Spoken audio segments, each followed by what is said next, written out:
God morgen alle. Det det onsdag den 18. mars. Og jeg vil ha en samtale med dere, hvis dere vil. Men jeg må snakke på engelsk, fordi mange vil ikke forstå hva jeg mener hvis jeg snakker på norsk. So, I hope again you're staying well, washing your patties, having your brain washed by DARA, the all-important collective to whom I doff my hat, having such great power and wisdom as DARA does. You know, no bacteria can grow well in a laboratory without a Petri dish. And no virus can survive without a living cell to inject its DNA into and infect it. The perfect Petri dish for all of the things that are happening today has to do with something that Sandamosa discovered in that fictitious village of his in Denmark, the law of Jante. And without Janteloven, there can't be any sense of collectivism. And in a very real sense, it is directly opposed to the Protestant work ethic, to industriousness, to self-actualization, and the belief in the sovereign individual. When I lived in Norway, I was shocked by the effects that Janteloven had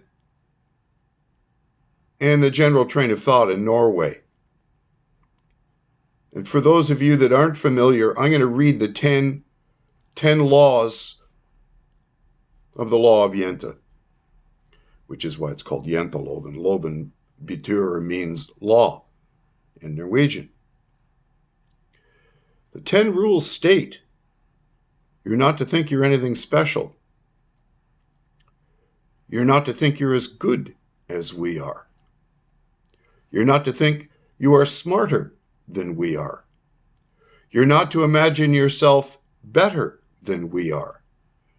You're not to think you are more important than we are. You're not to think you are good at anything. And number 8 is my favorite. You're not to laugh at us. I have to pause there. You know,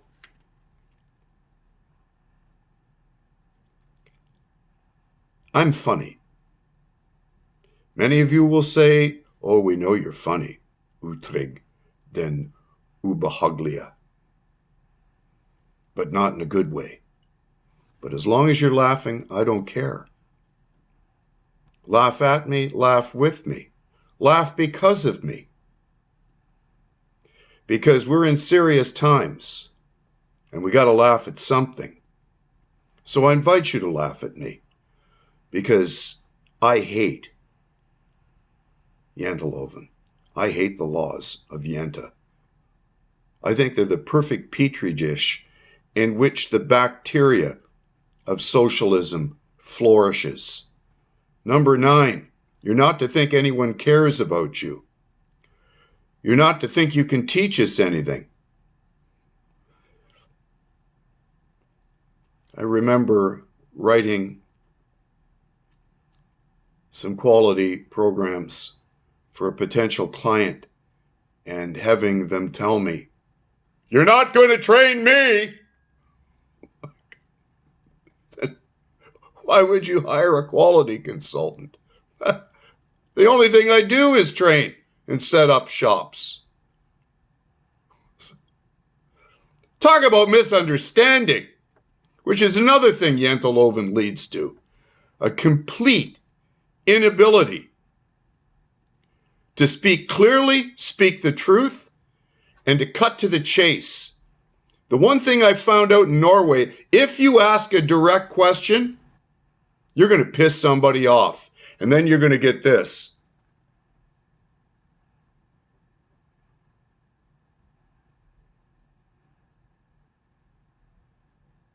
The first time I saw that,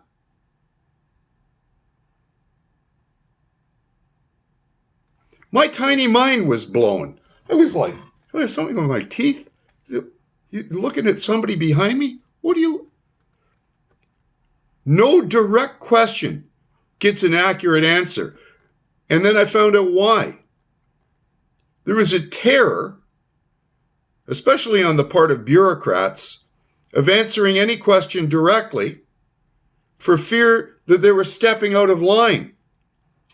You know, the one good thing you would want in a functional society is to have clearly defined lines so everybody knows how to drive down the road, and not deviate out of their lane. But in a bureaucratic and socialist society, it is impossible to know exactly where you belong. And worse, it is dangerous to speak out and criticize. I mentioned the other day, or I should say my alter ego mentioned, because, Bill Reimer and Utrig, then Ubehaglia, they don't get along. Utrig is unsafe, I will say things that everybody doesn't want to hear, because I'll dare to speak the unmentionable. I'll dare to talk about Bromse in I Underboxe. The skids in your underwear. Because nothing is weirder, more fantastic, or more incredible than the truth. We are faced with this virus that, for all intents and purposes, I encourage you to listen to Bill Reimer's video from the other day on the same channel. This virus is linked back to our lab in Winnipeg, our level 4 biology lab,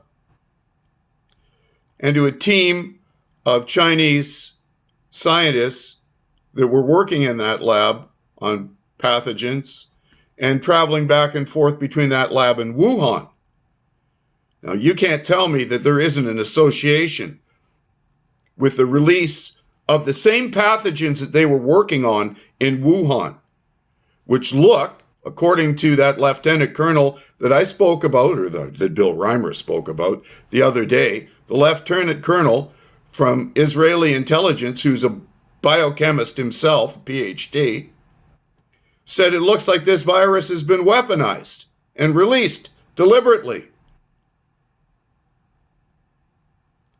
No one's talking about this.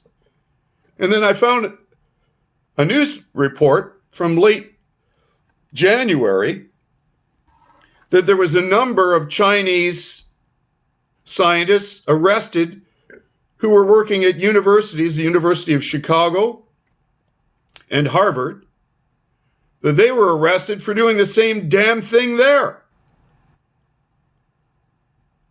And you see, Facebook last night, they were taking down a whole number of posts from myself, from my friends, anything that I suppose they had written an algorithm that were looking for certain phrases and certain words. So if you want to post something really, damning to the collective, you might title it Mum's Recipe for Oatmeal Cookies and avoid censorship.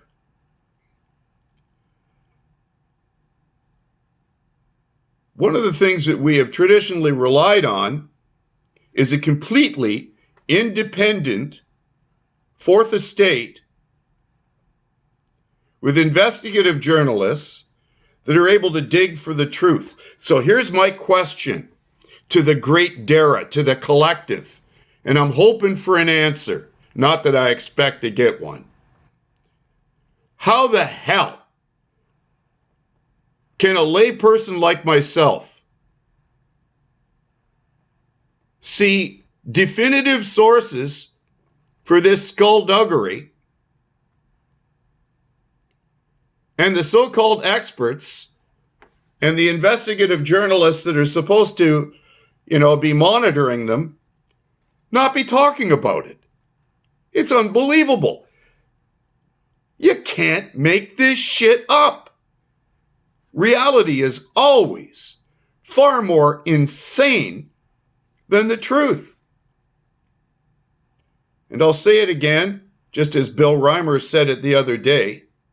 All of this is aimed at getting rid of the elderly and the infirm, because that apparently is who this virus is most effective in getting rid of,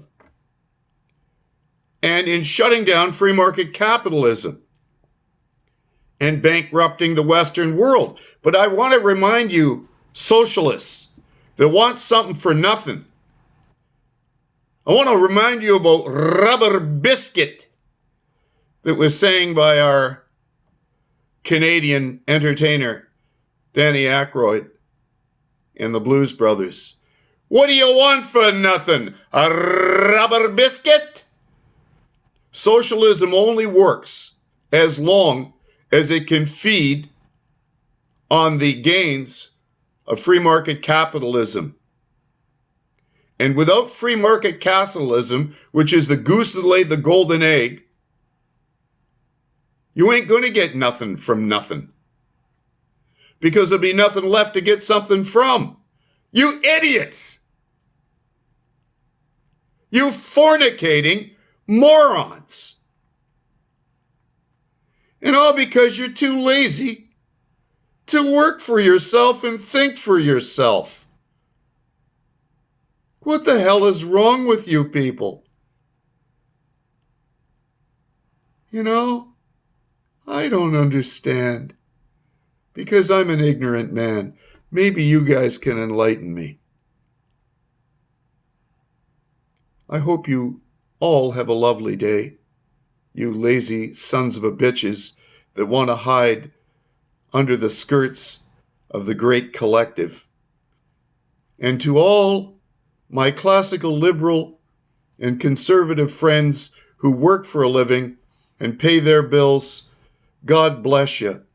But it's time that we make sure our taxes are being well spent, and that we extract from power the goddamn bastards that are corrupting the political systems all throughout the Western world. Arguably the most tolerant, free, and liberal part of the world, with the most prosperous economies, are being shut down because of collectivists who practice janteloven. Ha det fint, ha det bra.